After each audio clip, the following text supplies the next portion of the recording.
आपला आनंद द्विगुणित करण्यासाठी भव्य Divya Shriram gold palace multipurpose hall, विनम्र सेवा, दर्जेदार सुविधा, आपले शुभ कार्य राजेशाही थाटात, प्रशस्त स्टेज, व्हीआयपी डायनिंग, भव्य पार्किंग, सुंदर garden, Shriram gold palace and lawns मध्येच, लोणंद पुणे हायवे लगत आदरकी फाटा, महाकाली पार्क, वाठा स्टेशन. संपर्क 9422 600 161.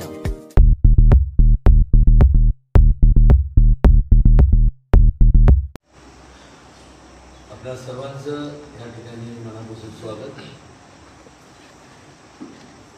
सर्वप्रथम या ठिकाणी युगपुरुष आदरणीय वंदनीय छत्रपती शिवाजी महाराजांना, त्याचबरोबर या जिल्ह्याचे सुपुत्र आणि ज्यांनी महाराष्ट्राला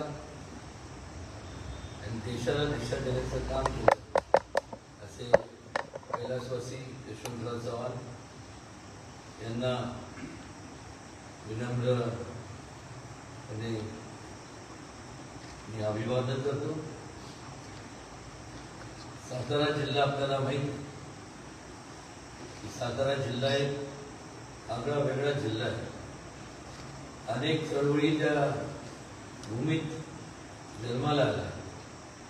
स्वातंत्र्याची चळवळ असेल, स्त्री शिक्षणाची चळवळ असेल, सत्यशोधक चळवळ असेल, क्रांतिसिंह नाना पाटलांची पत्री सरकारची चळवळ असेल, अनेक चळवळी ह्या संपूर्ण भूमीत सातारा जिल्ह्यात जन्माला आल्या आणि त्या चळवळींचाच एक भाग म्हणून कैलासवासी यशवंतराव चव्हाणांनी एक अष्टपैलू व्यक्तिमत्व त्यांचं होतच आणि ह्या संपूर्ण महाराष्ट्रात त्यांच्या रूपाने आणि देशाला त्यांच्या रूपाने एक सातारा जिल्ह्याचा आवाज आणि त्यांचं नेतृत्व त्यांनी नेतृत्व या महाराष्ट्राचं केलं आणि देशाचं देखील केलं. आणि त्यावेळेस असं म्हटलं जायचं की हिमालयाच्या मदतीला सह्याद्री धावून आला. यशवंतराव चव्हाणांचे जे विचार होते त्यांचं संपूर्ण जे काय तिचा आधार घेऊन त्यांनी जीवनात वाटचाल केली ते म्हणजे छत्रपती शिवाजी महाराजांचे विचार होते. यशवंत विचारांचा जेव्हा आपण उल्लेख करतो त्यावेळेस लोकांच्या कल्याणाचा विचाराचा आपण उल्लेख करतो. असं असताना या ठिकाणी आवर्जून मला सांगावंसं वाटतं की यशवंतराव चव्हाणांचा काँग्रेस पक्षाने त्यांच्या नावाचा फक्त निवडणुकीकरता वापर केला, पण मात्र त्यांचे विचार हे आचरणात आणले. जे विचार छत्रपती शिवाजी महाराजांचे होते तेच विचार यशवंतराव चव्हाण साहेबांचे होते. ते विचार आचरणात आणण्याचं मात्र काम झालेलं पाहायला आपल्याला दिसत नाही. आणि असं असताना असं उत्तुंग असं व्यक्तिमत्व असताना चव्हाण साहेबांचे त्यांना खरं तर वास्तविक त्यांना सुचायला हवं होतं की त्यांना त्या देशातला सर्वात मोठा नागरी पुरस्कार त्यांना द्यायला हवा होता. तो म्हणजे भारतरत्न पुरस्कार. त्यावेळेस का झालं नाही मला माहित नाही, पण येत्या 29 तारखेला आदरणीय पंतप्रधान मोदीजी ही सभा या सातारा जिल्ह्यात होत आहे. ही सभा तर ठिकाण सुद्धा कैलासवासी यशवंतराव चव्हाणांच्या कर्मभूमीत ही सभा होत आहे आणि आम्ही त्यांना आग्रहाची विनंती करणार आहोत की कैलासवासी यशवंतराव चव्हाण यांचं योगदान समाजाप्रती हे पाहता त्यांना संपूर्ण सर्वोच्च नागरी पुरस्कार देऊन भारतरत्न हा पुरस्कार देऊन त्यांना सन्मानित करावं. हे बोलत असताना मला हे का देण्यात यावा तर लोकांना भाविक पिढीला कळणं गरजेचं आहे की यशवंतराव चव्हाण साहेबांचे जे विचार होते ते विचार समाजाच्या कल्याणाचे जे होते पण एक चांगली दिशा देणारे विचार होते आणि लोकांपर्यंत भाविक पिढीपर्यंत पोहोचले गेले पाहिजे या आम्ही सर्वांनी विचार करून आणि व्यक्तीच्या हा माझा स्वतःचा विचार तर आहेच पण अनेकांना जेव्हा मी अनेकांना ज्यावेळेस हा मुद्दा मी त्यांच्यापुढे मांडणी केली त्यावेळेस त्यांनी सुद्धा आश्चर्य व्यक्त केलं की हे अगोदर का घडलं नाही. एक इंग्लिशमध्ये म्हण आहे out of site out of mind आणि ते लागू होतं काँग्रेस पक्षात. माणसाचं हयातीत असताना त्यांचं योगदान आणि ते नसताना देखील त्यांचं स्मरण करणं हे आम्ही ते जरी ते कर्तव्य समजत नसतील तर आम्ही आमचं कर्तव्य समजतो आणि त्यामुळंच हा सर्वोच्च मोठा गांधी सरकार ही चव्हाण साहेबांना सन्मानित करण्यात आलं.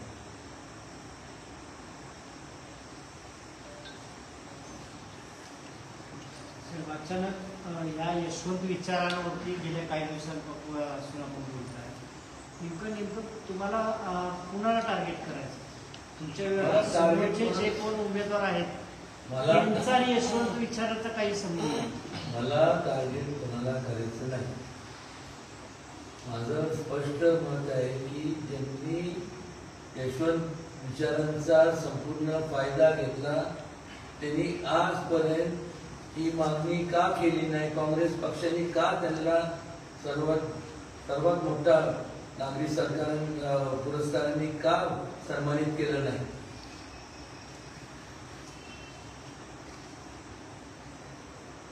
म्हणजे असं म्हणावं लागेल की स्वार्थ संपला नंतर आपोआप विसर पडला. बाळासाहेब यशवंतराव चव्हाण त्यांची मानसपुत्र थोडक्यात शरद पवारांना मानलं जातं. त्यांचे विचार घेऊन शरद पवार पुढे चालतात असं त्यांनी बऱ्याच वेळा सांगितलं. तुमचा थेट रोग शरद पवारांवर आहे का की माझा कोणातील रोग नाही किंवा दोष नाहीये. हा प्रश्न मला विचारण्याच्या ऐवजी आपण त्यांना विचारलं तर ते जास्त योग्य राहील. कारण की मानसपुत्र यशवंत विचार मग असं का विचारायला नाही की त्यांच्या पश्चात त्यांना सगळ्यात मोठा सन्मान त्यांचा देशातला संपूर्ण भारतरत्न पुरस्कार देऊन त्यांना सन्मानित करण्यात यावं. शरद पवार यांची मुंबईसह राज्यातील इतर भागात असलेली पकड कमकुवत करण्यासाठी अशा पद्धतीचं बातमी त्यांची पकड आता भ्रष्टाचार झालाय. लोकांचं तिथं त्या ठिकाणी नुकसान झालंय. म्हणजे लोकांनी जे संपूर्ण त्यांच्यामुळे नुकसान झालंय ते लोकांनी शांतच बसायचं असं तुमचं म्हणणं आहे का. आवाज उठवला तर त्यावेळेस असं म्हटलं तुम्ही लोक मीडिया असं म्हणजे आपण असं म्हणता की लोक त्यांची पकड वास्तविक ह्याच्यावरती कारवाई व्हावी म्हणून पवार साहेबांनी आग्रही भूमिका घेतली पाहिजे. माझं 1984 ज्यावेळेला यशवंतराव चव्हाण साहेबांचं निधन झालं त्यावेळेला ते दिल्लीच्या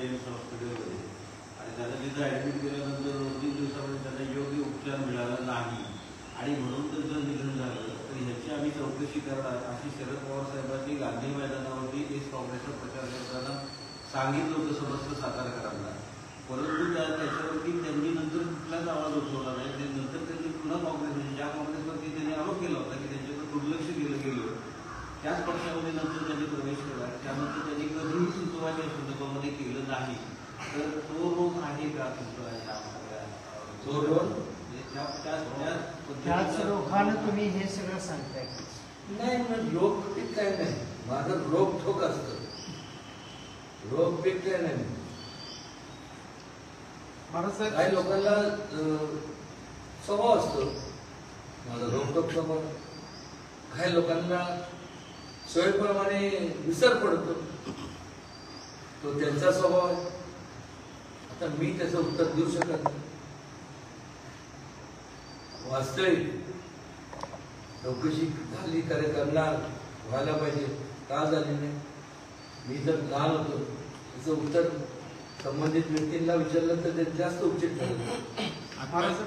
बाजार समितीच्या प्रकरणात शशिकांत शिंदे म्हणतात दबावातून कारवाई सुरू आहे, एकाला अटक केली आहे, मी आंदोलन करणार आहे. मग शेतकऱ्यांच्या बाजूने तुम्ही काय आंदोलन वगैरे करणार आहे का? त्यांच्यावर कारवाई लक्षात घ्या, म्हणजे हे जे प्रकरण आहे भ्रष्टाचाराचं, हे घोटाळ्याचं जे प्रकरण घडलंय हे आजचं आहे का?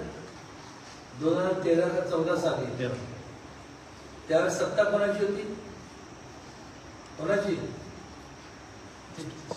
कोणाची सांगा ना. त्यांचीच त्यांची म्हणजे पवार साहेबांची. दाबून ठेवण्याचं काम झालं ना,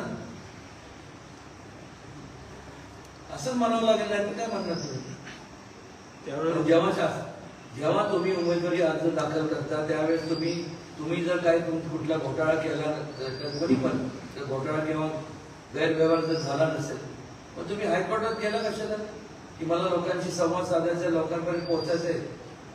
मी आता उमेदवारी अर्ज दाखल केलाय, केलेला आहे, करणार आहे त्यावेळेस जे काय असेल ते. त्यामुळं मला जामीन मिळावा म्हणून इंग्लिशमध्ये मन आहे guilty conscious free the mind. आपलं स्वतःचं मन जेव्हा खातं त्यावेळेस आपण कोर्टात जातो. मी केलं नाही, मग कोर्टात जायचं नव्हतं. ते म्हणतात आयुक्त कार्यालयाबाहेर मी आंदोलनाला बसणार आहे निवडणूक झाल्यानंतर. कोणी थांबवलं काय? व्यक्ती स्वातंत्र्य आहे, पण त्यांच्यावर कारवाई व्हावी म्हणून तुम्ही काय पुढची मी काय करू? शासन जे काही कोर्टाने निर्देश दिले, डिसिजन दिले की प्रोसिजर ऍक्शन गैरव्यवहार झाला हे सिद्ध झालेले, त्यांच्यावर ऍक्शन घेण्यात यावी. जे संबंधित अधिकारी आहेत ते ऍक्शन घेतील, आणि जर घेतली नाही तर कंटेम्प्ट ऑफ कोर्ट होईल त्यांच्यावर. मी काय करू? हे काय मी इनिशिएट केलेली ही काय प्रकरण मी इनिशिएट केलं? मला माहित पण नाही कधी त्या APMC मध्ये बाहेरनं पाहिलं, पण तिथं आज जायचं काय? मी काय व्यापारी आहे का? भाजीपाला विकणारा माझा संबंध काय? तो फक्त एकच संबंध आहे, तो प्रत्येक बाबतीत जाणं म्हणजे लोकांच्या हिताविरुद्ध किंवा भ्रष्टाचार होत असेल त्याच्यामुळे लोकांचं नुकसान होतं, तर मी नक्कीच आवाज उठवणार. या अगोदर देखील जेव्हा त्या पक्षात असताना सुद्धा मी आवाज उठवला. जे चुकीचं आहे ते चुकीचंच आहे. त्यात तुम्ही लोकांनी पट्ट्या सोडल्या, उदयनराजेंचं घरचं आहे. माझा मी कोणाला विरोध मानणार नाही, पण निश्चितपणे लोकांच्या हिताच्या विरोधात जर कोण करत असेल तर मी आवाज उठवणार, कोणी पण असो. ही भारतरत्नाची मागणीचा मुहूर्त आत्ताच का काढला असेल? हे जो प्रश्न हा जो मला तुम्ही आता विचारलाय, मग मी पण तुम्हाला माझा पण एक प्रश्न आहे की या अगोदर का दिला गेला नाही? कोणीतरी कधीतरी मुहूर्त निघाला पाहिजे. आणि अनायशी म्हणण्यापेक्षा सभेकरता नेमकं योगायोग बघा, नरेंद्र मोदीजी या सातारा जिल्ह्यात येतात आणि सभा सुद्धा चव्हाण साहेबांच्या कर्मभूमीत होती, तर त्या ठिकाणी ती मागणी करणं ही अत्यंत रास्त आहे. महाराष्ट्र आपण 10 वर्ष राष्ट्रवादी होता, आपल्याला प्रत्येक पातळीवर प्रत्येक निवडणुकीच्या वेळी शशिकांत शिंदेंनी त्यावेळी पाठबळ दिल्याचं दिसून येत होतं. मला पण पाठबळ दिलं नाही त्यावेळी, म्हणजे भूमाता दिंडीपासून इतर सगळे जे तुमचे हे झाले होते त्यानंतर दिंडीच्या वेळेला याचा काही संबंध नव्हता नाही नाही इतर ह्याच्यावर म्हणजे त्यांना त्यानंतर राष्ट्रवादीमध्ये प्रवेश झाल्यानंतर त्यावेळी हे काही असं तुम्हाला जाणून नव्हतं की आपण 10 वर्ष राष्ट्रवादीमध्ये होता 10 वर्ष आपण राष्ट्रवादीमध्ये होतो त्यावेळी एवढा मोठा घोटाळा झाला आहे शशिकांत शिंदेकडून झालेला आहे असं त्या अनुषंगाने आपल्याला कल्पना होती का नव्हती कल्पना माहीत असेल तेव्हाच आवाज उठत असतो. नरेंद्र मोदींना जो पुरस्कार द्यायचा राहिला गेल्या देणार आम्ही त्यावेळेस काय झालं आम्ही त्याची तयारी केली संपूर्ण शिवसन्मान पुरस्कार जो आपण देणार आहोत त्या निवडणुकीची संपूर्ण जनकुमारी संपल्यानंतर संपूर्ण निकाल लागल्यानंतर मग तिला त्यांच्या तारीख घेऊन त्यांना मोठा असा त्या पुरस्कार त्यांना आम्ही सन्मान नक्कीच करणार. त्यावेळेस कुठल्या तरी म्हणजे त्यावेळेस परदेशी डेलिगेशन किंवा एंगेजमेंट्स असल्यामुळं त्यांना ते जमलं ते जमलं नाही म्हणून तो ते राहून नाही गेलं ते त्यांनी पोस्टपोन केलं. कार्यक्रम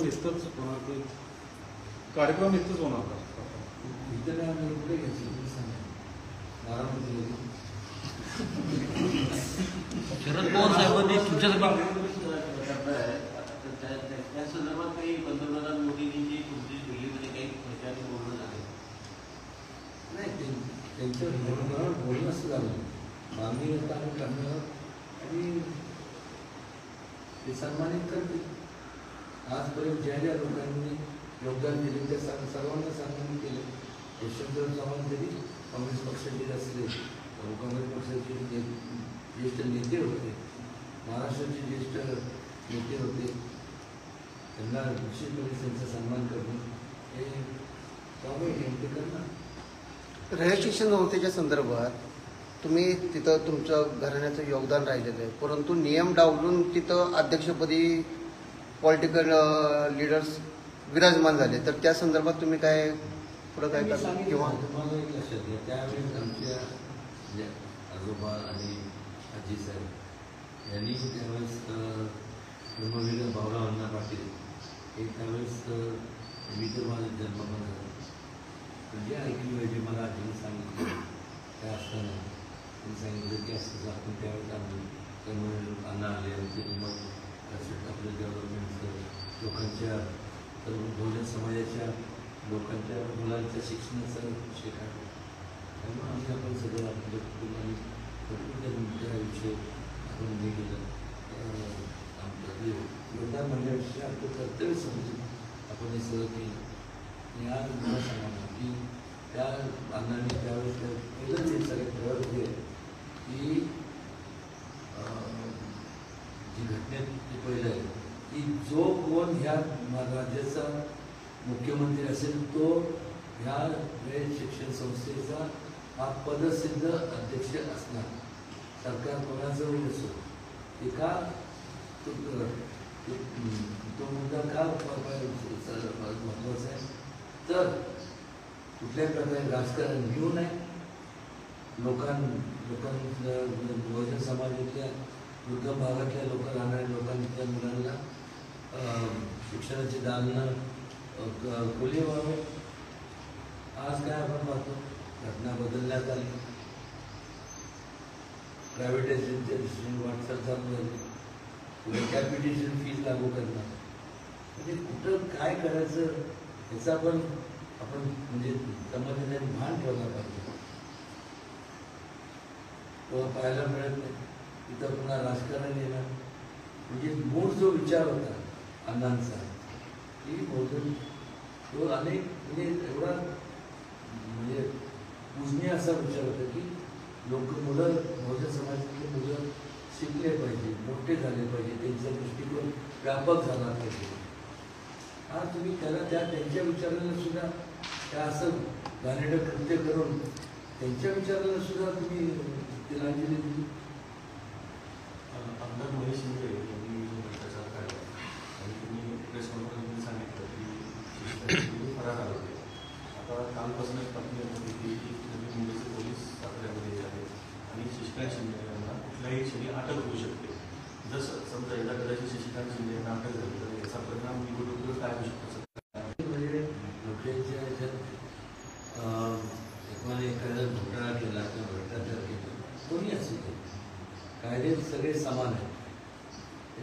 काय संबंध नाही. आमची पुढे मागणी त्यांना याला आदेश करा करू नका. जे कोर्टाने डायरेक्शन दिले किंवा निर्देश दिले त्याप्रमाणे ॲक्शन घेतली जाईल, नाही जाईल, घेतली जाणार का नाही ते काळाने वेळीच ठरवलं. पथक येणार आहे का नाही येणार आहे मी काय त्याचा भाग नाही आहे, मला त्याच्याबद्दल काही माहिती नाही. पण निश्चितपणे आजच्या मितीला त्यांचं नाव म्हणजे जे कागदपत्र पाहिल्यानंतर त्यांचं नाव त्याच्यात म्हणल्यानंतर आज त्यांचं स्टेटस ॲब्स्कॉन्डिंग किंवा फरार म्हणतो निकालाचे मला वाटतं इंटरव्ह्यू काय इंटरव्ह्यू बेल त्यांचे आहे त्याचे आपले त्याचे काही त्याचा परिणाम काय कुठं माझं तर म्हणणं आहे की या संपूर्ण 11,68,000 अप्रॉक्सिमेट म्हणजे जे काही मतदार आहेत त्या सातारा लोकसभा मतदारसंघात त्यातनं एक दोन पण नाही एक चारित्र्य संपन्न तुम्हाला व्यक्ती मिळालं नाही का? म्हणजे असं म्हणायचं आहे काय की अशाच लोकांच्या मधनं तुम्ही आपण यशवंत विचार सांगता अशा लोकांच्यातूनच आपण निवड करता. संच मोठा असावा असं मला वाटतं. महाराष्ट्र विकेंड म्हणायचं संविधान धोक्यात आहे आणि दुसऱ्या बाजूला संविधानात्मक जर कारवाई होत असेल तर त्याला कारवाई चुकीची असं संविधान धोक्यात आहे असं म्हणायचं एका बाजूला, आणि एका बाजूला संविधानाच्याच माध्यमातून न्यायालयानं कारवाई करत असेल तर ती चुकीची असं म्हणणं तिथपर योग्य आहे. एक लक्षात घ्या, अलीकडच्या काळात जेव्हा आपण लई लोकांसमोर सामोरे जात असताना जेव्हा आपण ठोस आपल्याला काय लोकांसमोर दाखवता येत नाही किंवा त्यांना सांगता येत नाही की आम्ही हे कामं केली हे मार्ग लावलं त्यावेळेस मग लोकांचं संपूर्ण जे काय लक्ष दुसरीकडे वळवायचं की 400 पार म्हणजे हे संविधान बदलणार. संविधानाचं खात्मा त्या मागच काँग्रेस पक्षाने केला. इमर्जन्सी लागू केली कुठल्या बेसवरती कुठल्या याच्यावर याच ज्या डॉक्टर बाबासाहेब आंबेडकरांनी संपूर्ण घटना या देशाची आणि त्यांची संपूर्ण त्यांची सहकार्यांनी जी बारकाई सगळे बारकाईने विचार करून जी घटना लिहिली त्या बाबासाहेबांना पाडण्याचं काम काँग्रेसने केलं.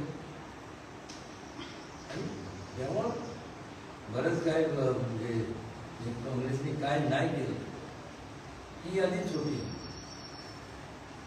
काय नाही केलं, हे केलं ते केलं, भ्रष्टाचार हे ते लांब नसं गेले. काय नाही केलं मी पण विचारतो त्यांनी काय शिल्लक काय ठेवलं तर काय नाही करायचं असं म्हणावं. मला जर यशवंतराव चव्हाण साहेबांचा पहिला भाग प्रसिद्ध झाला त्याच्यानंतर त्यांनी 2 भाग लिहिले होते. एकाचं नाव होतं सागरतळी आणि दुसऱ्याचं नाव होतं यमुनागिरी, म्हणजे मुंबईचं राजकारण आणि त्यानंतर दिल्लीचं राजकारण. परंतु त्यांच्या मृत्यू पश्चात ती जी सगळी लिखित साहित्य जे होते किंवा स्क्रिप्ट म्हणतो आपण त्याला ही काही राजकीय मंडळींनी गायब केली कारण त्यांच्या त्या अडचणीचं होतं. आणि त्यावेळेला काँग्रेसमधल्या ज्येष्ठ ज्यांना काहीतरी स्वातंत्र्य लढ्याची पार्श्वभूमी होती त्यांनी अशी त्यावेळेला मागणी केली होती की ते जे काही लिहिलेलं होतं तर ते कोणी गायब केलं तर ह्याची चौकशी झाली पाहिजे. तर त्याच्या संदर्भात पुढं काहीच झालं नाही. या संदर्भात आपल्याला काही आहे का माहिती? निश्चितपणे गायब करण्याचं गायब करण्याची परंपरा ही काँग्रेसची पहिल्या मी बोललं निवडणूक आहे म्हणून बोलतो अशातला भाग नाही. हे सगळं असं घडत नाही. एक लक्षात घ्या, काँग्रेसमध्ये एखादा व्यक्ती जर पुढं जात असेल तर हे कसं म्हणजे हे कोइन्सिडन्स याला म्हणता येत नाही. राजेश पायलट ज्यावेळेस व्यक्ती चांगला होता विचारवंत ते चांगलं होतं. अखिल भारतीय AICCचं अध्यक्षपदाचा फॉर्म भरायला निघाले ते ॲक्सिडेंट झालं. त्याचबरोबर माधवराव सिंधिया हे संपूर्ण त्यांचं वावा त्यांना काँग्रेस त्यांचं जास्त त्यांचं संपूर्ण लोकांनी त्याचं नेतृत्व मान्य करायला लागले. त्यांचा पण ॲक्सिडेंट झाला. त्याचबरोबर YSR रेड्डी हे सुद्धा काँग्रेसमधलेच होते. हे सुद्धा त्यांच्या तर मी संपूर्ण त्यांच्या कार्याच्या माध्यमातून ते पॉप्युलर व्हायला लागले. त्यांचा पण ॲक्सिडेंट झाला. ही मालिका म्हणजे मी विचार करते याच्यावरती खरंच विचार करण्यासारखं. आणि ह्या अगोदर सुद्धा तर पाहिलं गायब पुराण सोडून ते माणसं गायब केलेली ते कधी परत दिसलेच नाही. अतिशय गंभीर गोष्ट होईल महत्वाची म्हणजे हरीश पायलट गायचा म्हणजे त्याच्यामध्ये काँग्रेसचा ही माणसं जी गेली चालला मालिका तुम्ही विचारली ते गंभीर आरोप कोणी केलं का केलं पण मला म्हणून माझा प्रश्नच आहे की जोपर्यंत त्यांची जे नाव रूपाला येत होते तोपर्यंत काय झालं नाही. नाव रूपाला आल्यानंतर आपण कसं घडत गेलं.